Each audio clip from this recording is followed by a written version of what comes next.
श्री गुरुदेव जय प्रभुपाद जय राधा दामोदर जय गुरु सुंदर जय श्री राधा।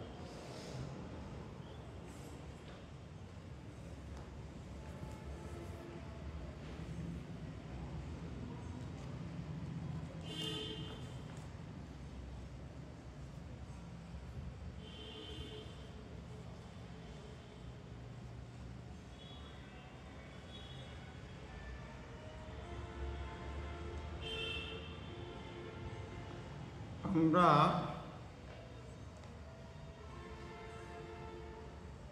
বিগত গল্য আস্বাদন করেছিলাম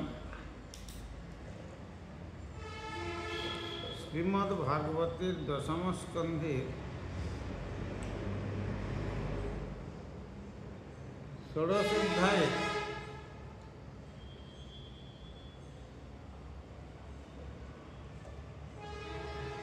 40 সংখ্যক শ্লোক।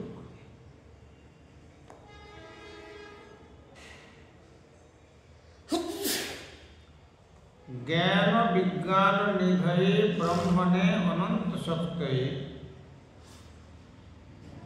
অগুণায়া বিকারায় নমস্তে প্রাকৃতায় চ।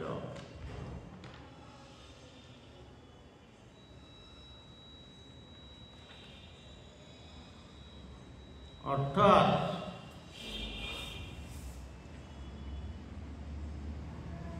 সেই নাগপত্নীগণ তারা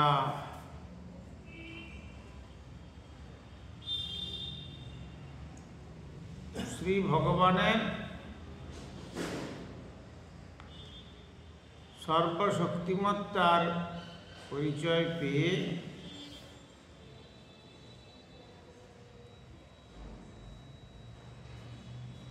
তারা বলেছিল জ্ঞান বিজ্ঞান নিধয়ে, আপনি হচ্ছেন জ্ঞান আর বিজ্ঞান।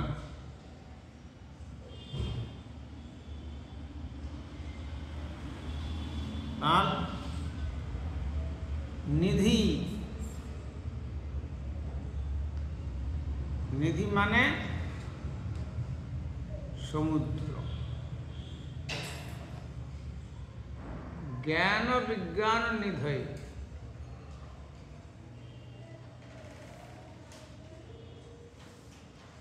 জ্ঞানটা হচ্ছে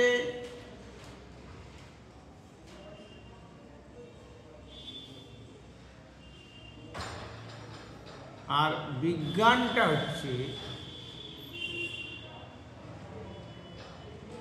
श्री गुरुपाद पद्म बोलते हैं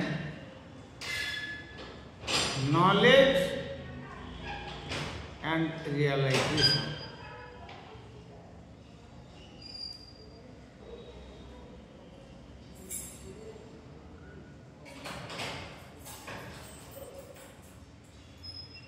যেমন কেমিস্ট্রিতে H2O equal to water, hydrogen 2 भाग, ऑक्सीजन 1 भाग, একে দুটোই গ্যাস, অক্সিজেন গ্যাস আর হাইড্রোজেন গ্যাস। দুটোকে যখন ল্যাবরেটরিতে গিয়ে কেমিক্যাল প্রসেসে যখন মিলন ঘটানো হবে তখন ওটা জল পাওয়া যাবে।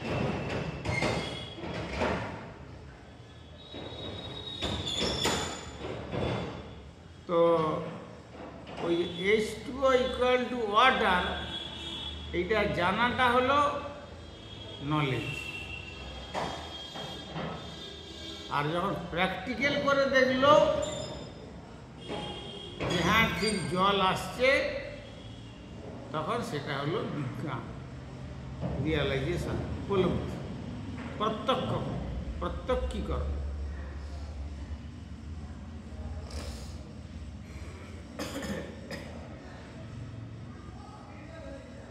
বা আবার সেন্সেশন রিয়েলাইজেশন, এই নিয়েও তিনি বলতেন জ্ঞান বিজ্ঞান সম্বন্ধে। তো তেমনি শ্রী ভগবান একাধারে জ্ঞানস্বরূপ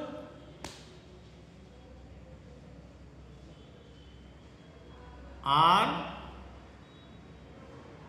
অপরদিকে বিজ্ঞান স্বরূপ।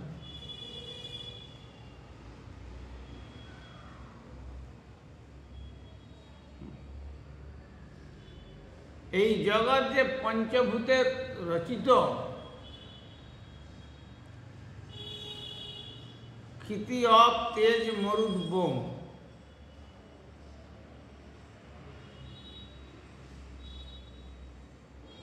এটা হলো জ্ঞান। আর এই প্রত্যক্ষ যেটা, তার দ্বারা যে পরিণতি, এই পাঁচটা ভূতের সম্মিলিত অবস্থাতে একত্রীকরণ করলে কি হলো,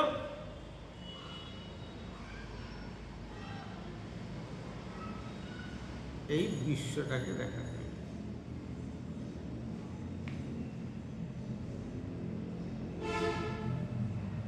সেইটা হচ্ছে রিয়েলাইজেশন। তো তেমনি নাগপত্নীগণ বলছেন যে হে ভগবান, আপনি জ্ঞান এবং বিজ্ঞানের নিধি স্বরূপ, মানে সমুদ্র।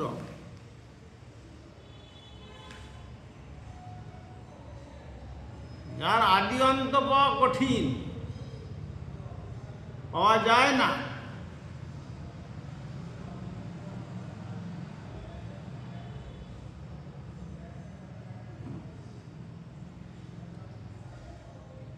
আর অনন্ত শক্তিযুক্ত পরম তত্ত্ব, এটা আমরা বুঝতে পেরেছি যে আপনার যে অনন্ত অপ্রাকৃত শক্তি, জগতের সমস্ত শক্তি তার কাছে পরাভূত।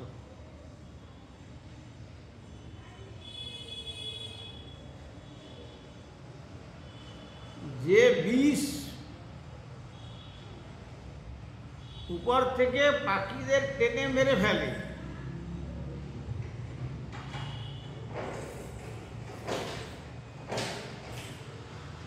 যে প্রখর বিষের আকর্ষণে তার তটে গেলেও পর্যন্ত তারা মারা যায়, আর জল পান করার তো কোনো প্রশ্নই ওঠে না।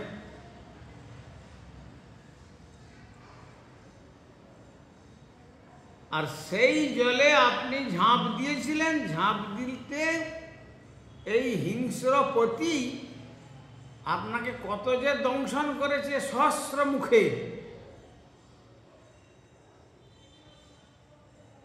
তার কোনো সংখ্যা নেই। কিন্তু আপনার যে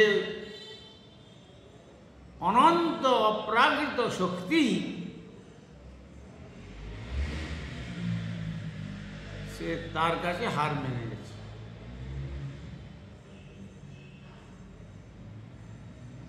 এর বিষক্রিয়া আপনার উপরে কোন রকম বিষক্রিয়া করতে পারেনি। তাই এখন বুঝলাম আমরা যে আপনার অনন্ত অপ্রাকৃত শক্তিযুক্ত পরম তত্ত্ব, মানে শ্রেষ্ঠ তত্ত্ব আপনি।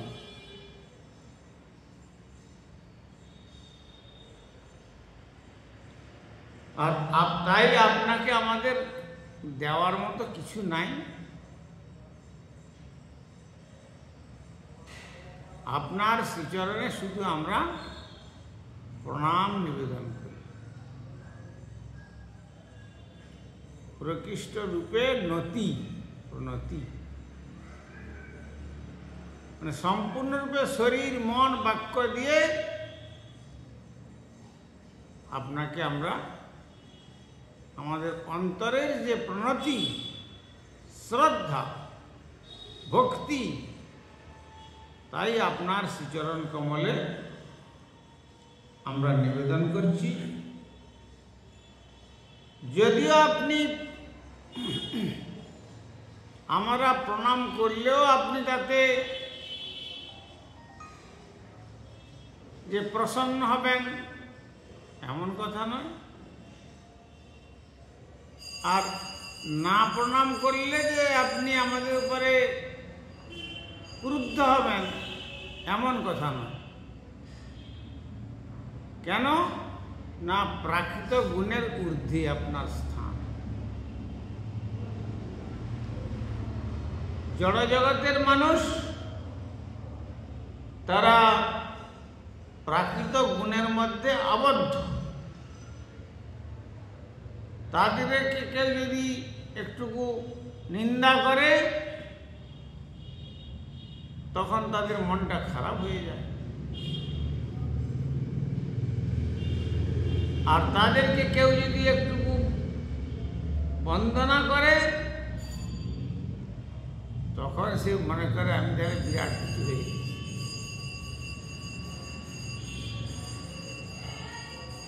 তখন সে নিজেকে খুব গর্ব অনুভব করে, নিজেকে খুব গর্বিত ভাবে।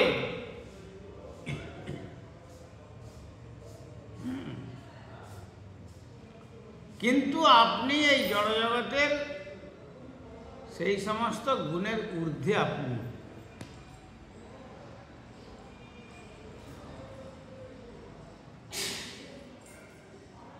নিন্দা এবং স্তবের ঊর্ধ্বের স্থান আপনার।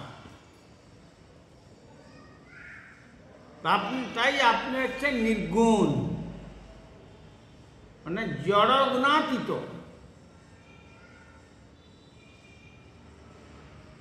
আপনি জড়গুণের অতীত তত্ত্ব, আর নির্বিকার। আমরা আপনার বন্দনা করলেই বা কি, আর না করলেই বা কি, এর প্রভাব আপনার চিত্তের মধ্যে পড়বে না।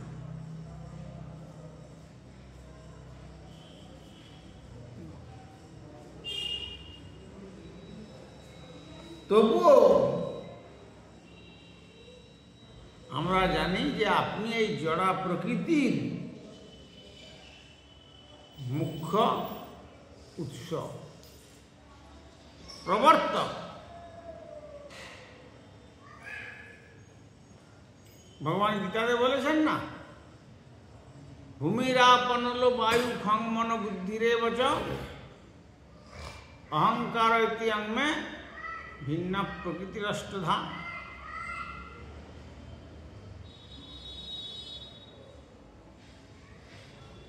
অপরিমিতস্তন্যাং প্রকৃতি বিদ্ধিমে পরাম জীবভূতা মহাবাহো জয়দং হরিজতি জগৎ।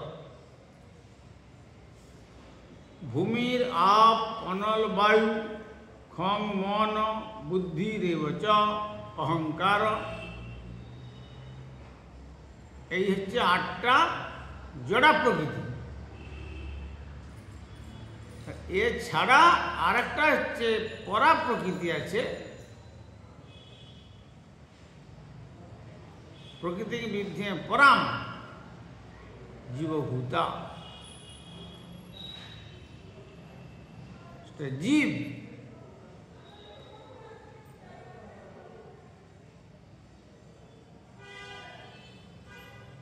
তো সুতরাং এটা বুঝতে পেরেছি, জড় এবং অপ্রাকৃত সমস্ত কিছুর উৎস হচ্ছেন আপনি।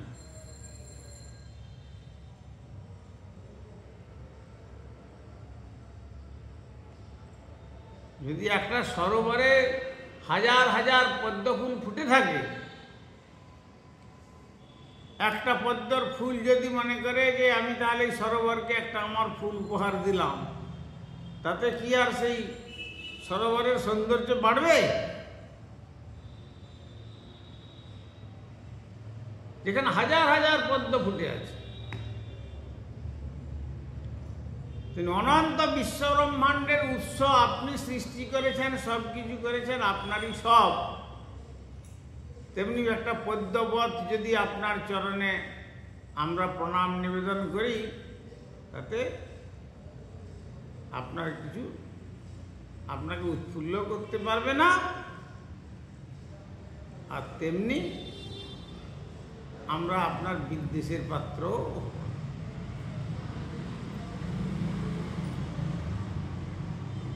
আর যারা আপনার ভজন করেন, যারা আপনার ভক্ত, ভগবান গীতাতে বলেছেন, কি বলেছেন তাদের ভাবটা? তুল্য নিন্দা স্তুতির মৌনী সন্তুষ্ট যেন কেনচিৎ অনিকেত স্থিরমতির ভক্তিমান মে প্রিয় নর। এই যে আমার যে নরটি প্রিয়, যে মানুষটি আমার প্রিয়, বিশ্ববাসীর উদ্দেশ্যে তিনি জানাচ্ছেন কুরুক্ষেত্রকে অবলম্বন করে অর্জুনের মাধ্যমে, যে তুল্য নিন্দা, নিন্দা করলেও সমান, কোনরকম বিচলিত নয়। স্তব করলেও সেই একই অবস্থা, উৎফুল্ল নন।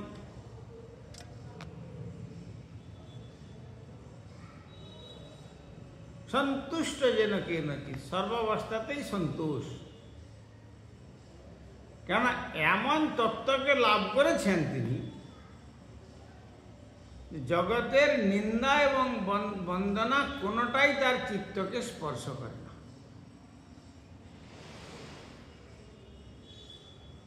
জগতের নিন্দা এবং বন্দনার ঊর্ধ্বের রাজ্যটা হচ্ছে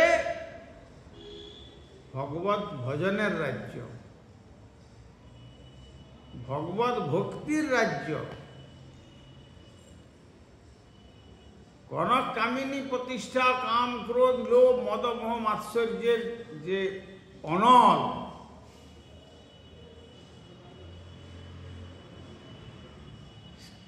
এই অনলের রাজ্যেতে সে জিনিস আসবে না। কিন্তু সাধক ভজন করে এমন একটা স্তরে পৌঁছে গেছেন,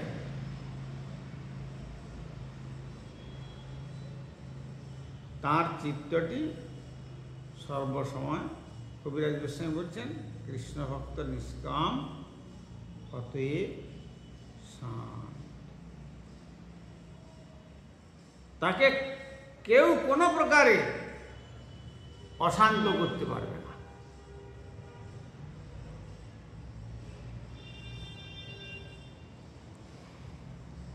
এই জন্য বললেন কৃষ্ণ ভক্ত নিষ্কাম অতএব শান্ত। ভক্তি মুক্তি সিদ্ধি কামী সকলই অশান্ত। যারা ভোগ করবে, ভোগের জন্য পাগল, তারাও অশান্ত। যারা ভোগ করতে পারছে না, তারাও অশান্ত। যারা মুক্তি কামনা করছে, তারাও অশান্ত। আর যারা কামনার দাসত্ব করতে যাচ্ছে, তারাও অশান্ত। যারা সিদ্ধি লাভ করতে যাচ্ছেন, তারাও অশান্ত।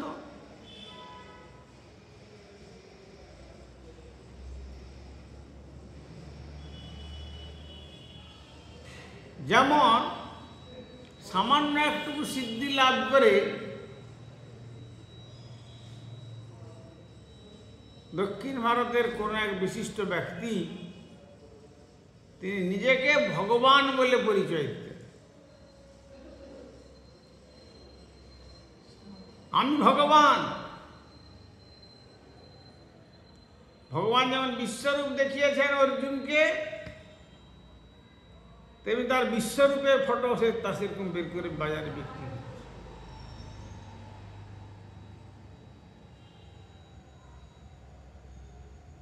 আর কি করেছেন? বিরাট বিরাট হাসপাতাল খুলেছেন। ভগবান হাসপাতাল খুলেন।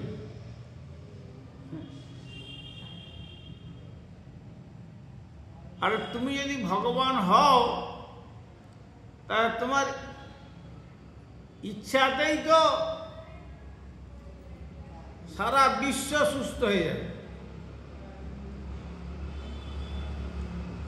আর তাহলে ডাক্তারের শক্তি, তারা পড়াশোনা করে জগতের জ্ঞান অর্জন করে যে জিনিসটা সংগ্রহ করলো, সেইটা লাগিয়ে চিকিৎসা করিয়ে সুস্থ করাচ্ছ কেন? তুমি যদি ভগবান হও, তো ভগবান কি হাসপাতাল খুলবেন?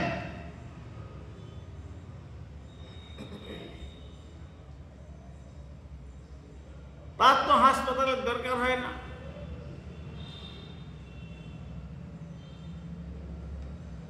এইভাবে দেখতে দেখা গেল সেই ভগবানের এক প্যারালাইসিস হয়ে গেছে, এক অঙ্গহানি হয়ে গেছে।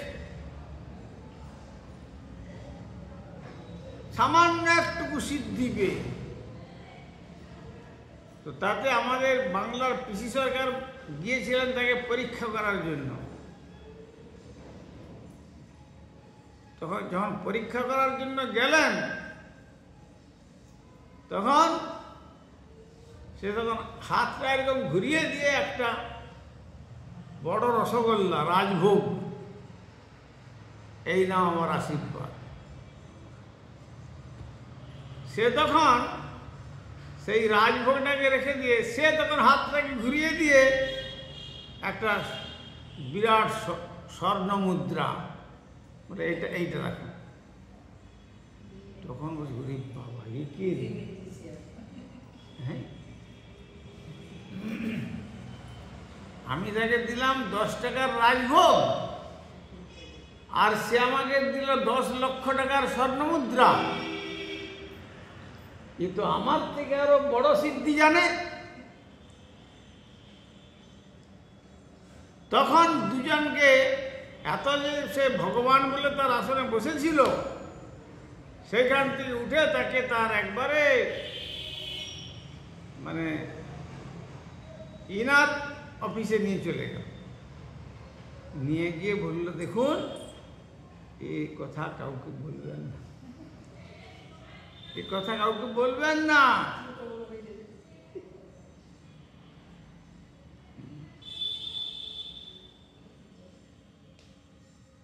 এই হচ্ছে সিদ্ধি। আর পাছে বলে দিলে তার মান সম্মান সব একবারে শেষ হয়ে যাবে।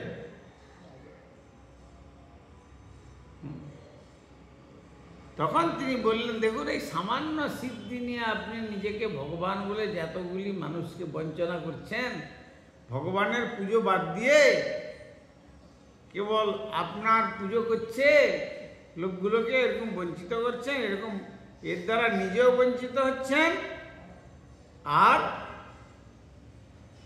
লোকগুলোকেও বঞ্চনা করছেন।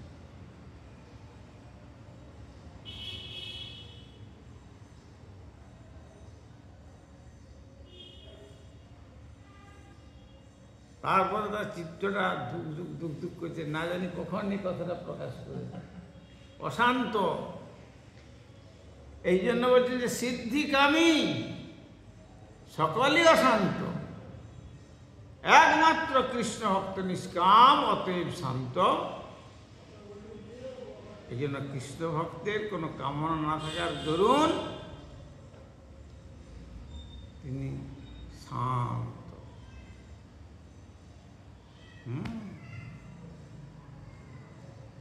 ভগবান শ্রীকৃষ্ণকে যেমন কেউ অশান্ত করতে পারে না, তেমনি তার শুদ্ধ ভক্তকেও পর্যন্ত কেউ অশান্ত করতে পারে।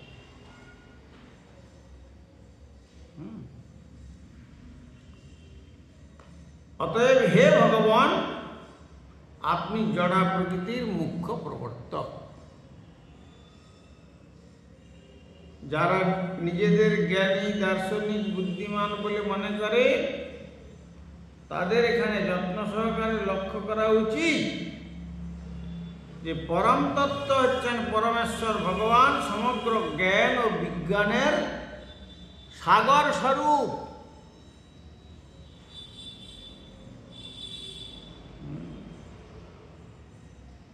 সীমাহীন।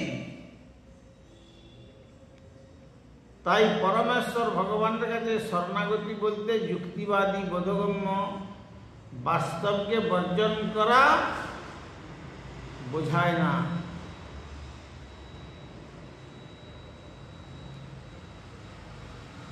বাস্তবকে কেবল বর্জন করা বোঝায় না, বরং যুক্তিনিষ্ঠ বাস্তবজিত উপলব্ধির সাগরে নিজেকে মগ্ন করায় বোঝায়।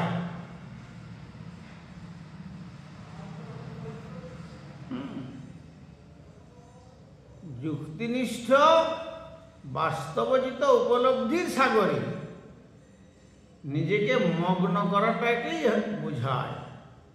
অতএব পরমেশ্বর ভগবান সমস্ত জ্ঞান ও বিজ্ঞানের পরম পূর্ণতা স্বরূপ। শুধু তুচ্ছ বিদ্বেষী ভাবাপন্ন মানুষেরাই এই বাস্তব সত্যকে অবজ্ঞা করে।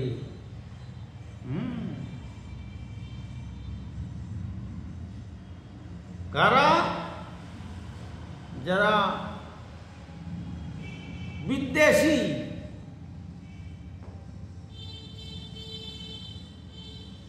যারা বিদ্বেষ পরায়ণ, হিংস্র, মৎসর প্রবণ, তারাই ভগবান যে পরম সত্য এটা তারা অবজ্ঞা করে। ভগবান বলেছেন গীতাতে,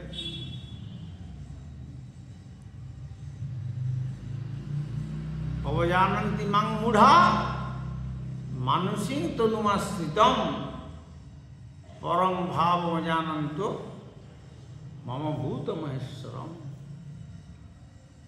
তারা মূঢ়, তারা অজ্ঞ,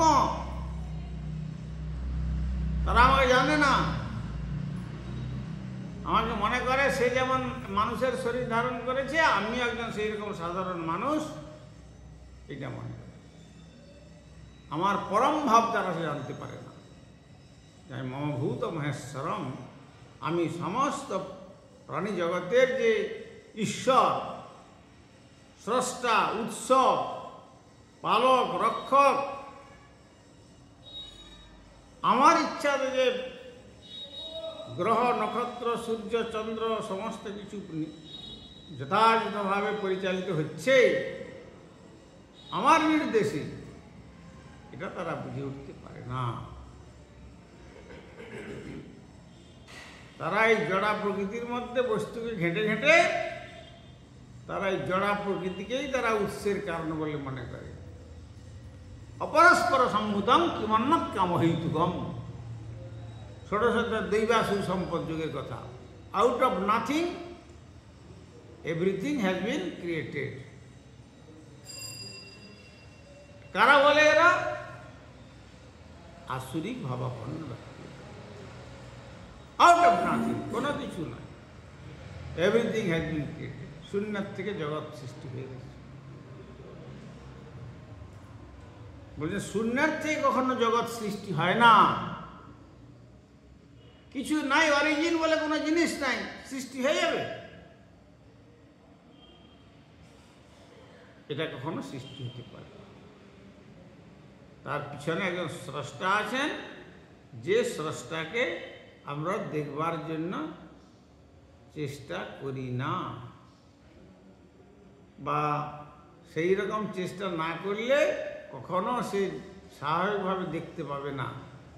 যেমন সন্তান যদি মনে করে আমার জন্মের পূর্বে কিছু ছিল না, আমি এমনি জন্মেছি,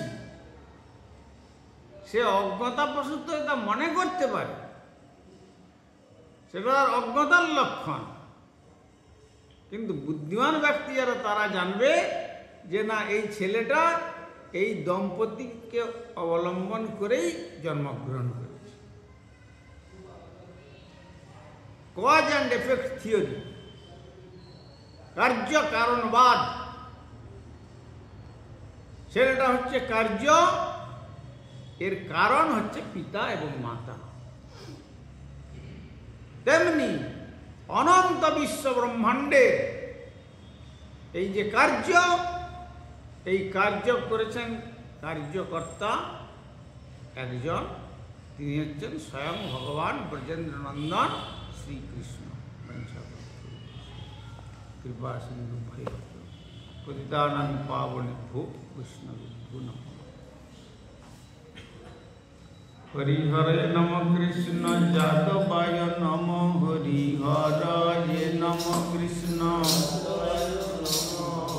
যাদবায় মাধবায় কৃষ্ণবায় নম, যাদবায় মাধবায় কৃষ্ণবায় নম, গোপাল গোবিন্দ রাম মধুসূদন, গোপাল গোবিন্দ রাম মধুসূদন, শ্রীধারী গোপীনাথ মদন মোহন, শ্রীধারী গোপীনাথ মদন মোহন, চৈতন্য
गोपिका गिरिधारी श्री राधा गोविंद गोपीनाथ मदन मोहन श्री जगन्नाथ बलदेव सुभद्रा श्री राधारमन देव धामेश्वर श्री गौर सुंदर श्री श्री राधा दामोदर जीव श्री जगन्नाथ देव श्री गिरिराज महाराज ग्रंथराज श्रीमद् भागवतम तुलसी महारानी तथा छंदकालीन श्रीमद् भागवत अधिवेशन महामहोत्सव की जय।